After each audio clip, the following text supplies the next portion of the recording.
Hello and welcome. Today's Cosmic Connection, we're looking at March 15th and 16th. Over these 2 days, we're going to see the moon in Gemini connecting with 4 different planetary bodies in a square aspect. It's going to connect with Venus in Pisces, Saturn in Pisces, the Sun in Pisces, and Neptune in Pisces.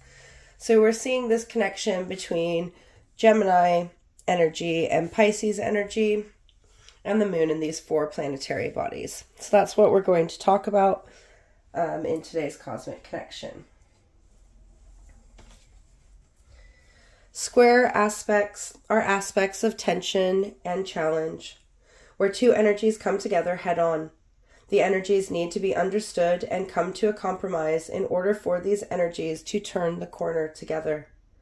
This allows these energies to be understood, to see each other as they are, to make a choice to move forward together. Square aspects often require a choice or a decision to be made as we look at 2 sides of the story. This allows us to see both perspectives, enabling a full picture to be seen so we can make the most informed choices. We have 4 squares happening with the moon over the 15th and 16th. The moon is the representation of our inner self, our emotional self, our intuitive knowing self. The square aspects are challenging us to look at our inner self, our inner knowing, and see how it needs to compromise with these planetary energies, all of which are in Pisces. So we have the moon over here in Gemini, forming a square aspect with Pisces. Pisces is the mutable water sign and the last sign of the zodiac. As the last sign of the zodiac, it is an energy of completion. As we round up all the information and lessons that we have learned through the cycle that we have just passed through. As a mutable sign, it is about change, flexibility, learning to go with the flow of how things are. It is also a sign of balance, as you see these 2 fish swimming in opposite directions, each flowing in different ways and coming to the same point. It is a card that shows us that no matter which direction we go in, we are always going to come to these completion points that allow us to begin the cycle anew. So we have a lot of interactions with this Pisces energy, this energy of completion, this energy of change and flexibility. The first square we see is with Venus, the planet of unconditional love and acceptance. Venus is the representation of our values and how we give and receive love. It guides us through our relationships and enables us to see the value in the things we have. While in Pisces, Venus is flowing through its cycle, allowing us to adapt and change to the things we have learnt, the things we value and love. It is the end of Venus's cycle through the zodiac and encourages us to round things up, to put things into perspective, and to see the value and care, to see the value that things hold for us, relationships, items, and to allow us to care for those things that we love. It's allowing us to find this unconditional love, this love that flows with all paths, with all forms of existence.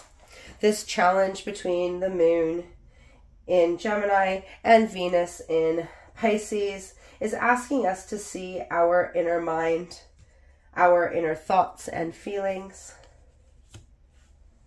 and to see how they are communicated. It's asking us to bring love to our communications, to allow us to think and feel those energies of unconditional love. Gemini is the mutable air sign. It is a sign of duality, balance, the 2 sides of every story, communication, journeying forward together.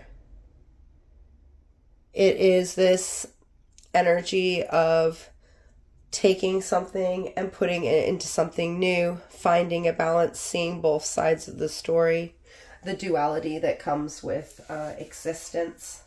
So the moon in Gemini in half illumination is a very powerful point of communication that will allow us to bring our inner feelings to the surface, to be transmuted into love, into abundance, into our being, allowing us to transmute, change, and adapt to the ways we think, feel, and speak, and to make sure that the ways that we love are in alignment with our inner self. The second square aspect we see is with Saturn, the planet of structure, boundaries, and foundational energy, the energy that builds on our core, our structural base, our foundational level. While in Pisces, Saturn has been learning to bring flexibility to the way it builds, to the boundaries and structures we hold. It enables us to shift and adapt our boundaries, practices, and routines in order to adapt our growth, to adapt to our growth, to adapt to the lessons we've learned, to adapt to the wisdom and the completion of the cycles that we've gone through.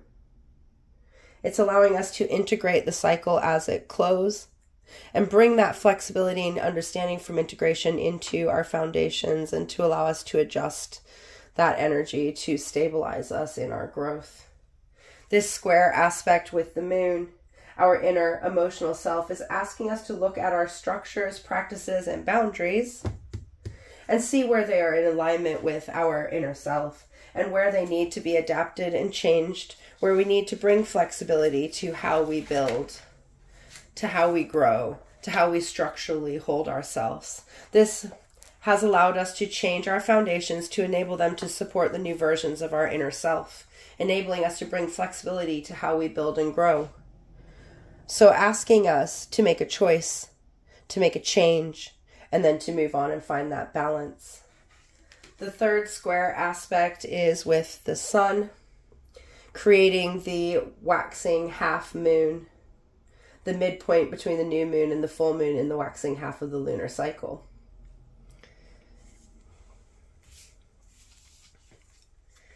Half moons are times of reflection where we look at both sides of the story to bring our inner and outer aspects of self together. The sun represents our outer self, our physical self. The moon, our inner self. Square aspects are challenging. So quarter moons are our inner and outer selves challenging each other, where a decision needs to be made, where we need to see both sides of ourselves, both aspects of ourselves. The waxing half moon asks us to find the compromise between the two sides of our being to enable us to make choices and decisions that bring these parts of ourselves together, enabling them to compromise in order to turn a corner together. This allows the decisions, choices, and perspectives to come together to bring our inner and outer aspects into being, to bring us together in our new forms, and to step forward and turn that corner together. The first quarter moon appears as a semicircle in the sky. Midway between the new and full moon, it's a time to start putting your intentions into action. Be willing to disrupt patterns and adjust your routines. You are tapping into your highest purpose and pushing towards what you wish. First quarter moons are a time of tests where our commitments are being tested. There could be a challenge, there could be an issue that needs to be resolved, there could be two sides of the story that we need to look at. In the lunar cycle, this first quarter moon comes as this midpoint. It's a time where the sun and moon are at hard astrological angles to each other, prompting a small crisis, a tension, a challenge, a need for something to shift and give. So you need to see any drama, any challenge, anything that comes out of this first quarter moon as a stepping stone towards your new direction, putting into action those steps forward that will align with the commitments you've made, the intentions you set at the new moon. With this first quarter moon being in Gemini, it's asking us to speak the world into being. It's asking us to realize how important our words are so that we can enable and make sure that we are communicating in forms that are beneficial to ourselves and others, that we are communicating clearly the messages that we want to give and receive.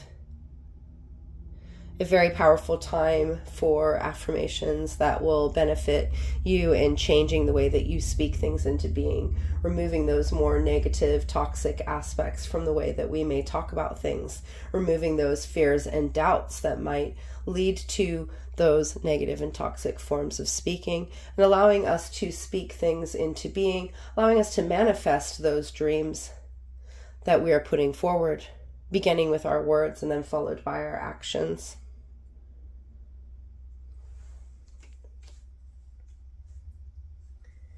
The final square aspect is with Neptune, the planet of hopes and dreams, of illusions.